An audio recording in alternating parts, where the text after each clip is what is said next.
Hello, class ninth. Children, today we will continue the same chapter, that is your locomotion and movement. And in this video, we will discuss about the vertebral column and rib cage and different bones of appendicular skeleton. Right? Let's first discuss what is vertebral column. Now your second structure of axial skeleton is vertebral column. It is also known as backbone and a part of longitudinal axis of the skeleton. It is about 70 centimeter long curved vertical rod in the mid posterior line of the neck and trunk. And it it has main three functions: protect the spinal cord, support the head, and serves as a point of attachment for the ribs. Right now, vertebral column of a newborn is almost straight. In order to increase the carrying strength of the vertebral column and to make balance possible in the upright position, the vertebral column is curved in the adult.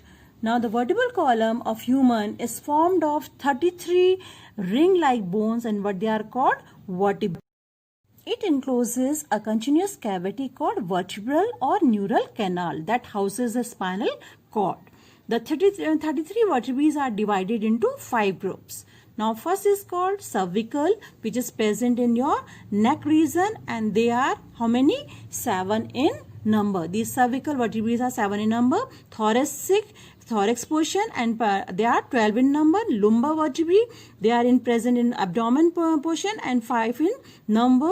Sacral vertebrae present in pelvis region, and they are 5 in number, but they are fused in adult. And coxal vertebrae present in lower pelvis portion, and they are 4 in number, but they are fused in adults. Right? So total 33 vertebrae are there. And however, all the 5 sacral vertebrae, they are fused to form a single bone, and it is called sacrum. And all the coxal vertebrae are fused to form a single bone called coccyx. Now look at the structure of a typical vertebrae. The basic structure of all the vertebrae is same. These are ring-like structures, and the whole is called vertebral or neural canal. Now this red part, just look at there. It is the front side of each vertebrae consists of a body or a centrum. Just look at this red part, and this is your neural canal, through which spinal cord passes. Right? This is a hole in each vertebrae through which spinal cord it passes through. Right? The centrum or the body is very thick, having a flat upper and lower sides. The posterior lateral walls of vertebral canals are formed by the neural arc, which in turn consists of 2 pedicels and laminae. Just look at this diagram. Where's pedicel and where's laminae? Right? The following 7 processes arise from the neural arc. First is the transfer processes. Right? And what is the function of transfer processes? They projecting laterally from the laminae of the neural arc. Next is your these spinous processes, which are projecting backward, right? And a pair of inferior articular processes projecting downwards and outwards. Third is your a pair of superior articulate processes which are projecting upward and inwards. Actually, one vertebrae joined with another vertebrae through these processes, right? Now just look at here. The vertebral column is made up of 33 vertebrae, right? These vertebrae are not joined together. Actually, there's in between 2 vertebrae there is a gap between the centrum, and this vertebral gap is called intervertebral disc, and which is made up of cartilage. Actually, there is a cartilage layer is there in between 2 vertebrae, and that's why this cartilage, it is a flexible and it gives elasticity to the bones, and that's why we can bend forward and backward. And कभी तुमने सुना होगा कि जब old age के साथ क्या होता है कि ये कार्टिलेज घिस जाती है. जब ये कार्टिलेज घिस जाएगी तो naturally what's happen, 2 vertebrae they start this friction takes place in between the two vertebrae, and then what's happened, the person have a what severe pain in is lower portion of the body, right, and it is known as slip disc problem. The first cervical vertebrae is called atlas, and the second one is known as axis, and the remaining 5 are called typical cervical vertebrae. And just because of this atlas and axis, they help in rotating our neck, right. Now next is your rib cage.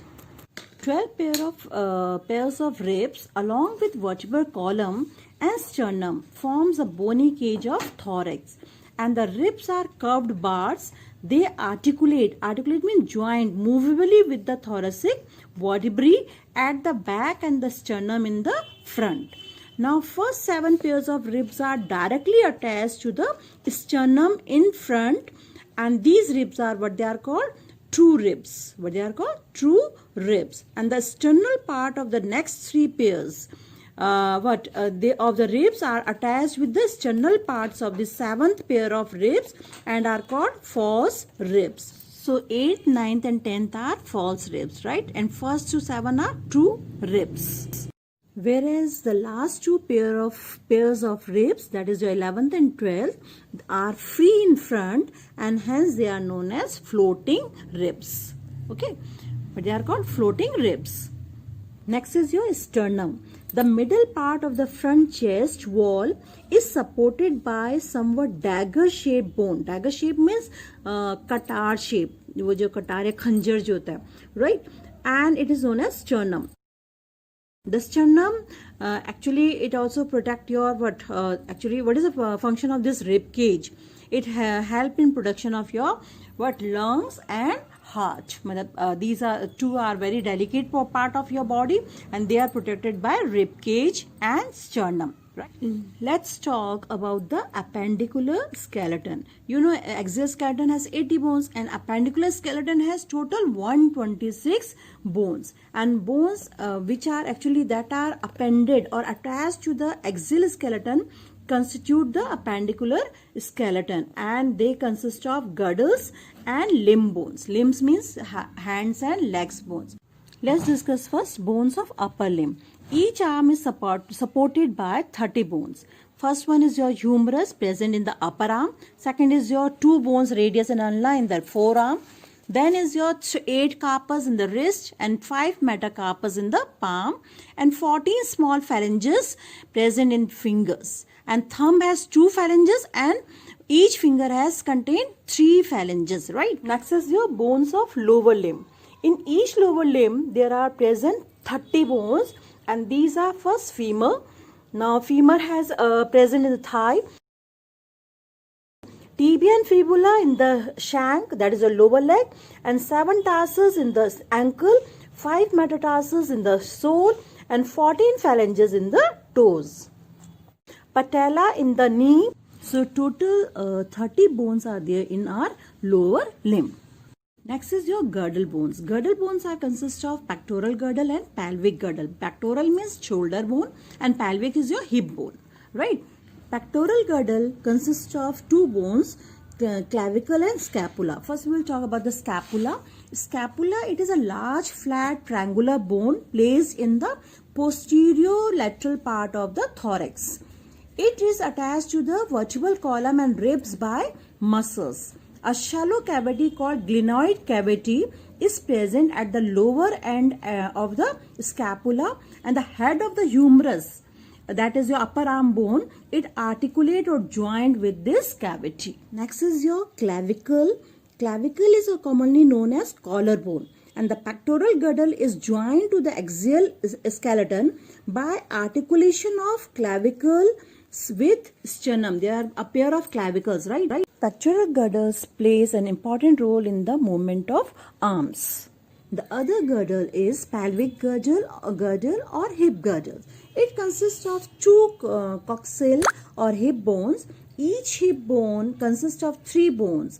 First is your ilium, second is ischium, and third is your pubis. These bones fuse to form a cavity, and that cavity is called acetabulum, in which fits the head of femur or thigh bone. The two halves of the hip bone, they connect dorsally to the sacrum, while these bones meet ventrally with the help of fibrous cartilage. The pelvic girdle or hip bone not only supports the bones of legs but also protects and support the abdominal organs like your reproductive organs and urinary tract. Thank you, children.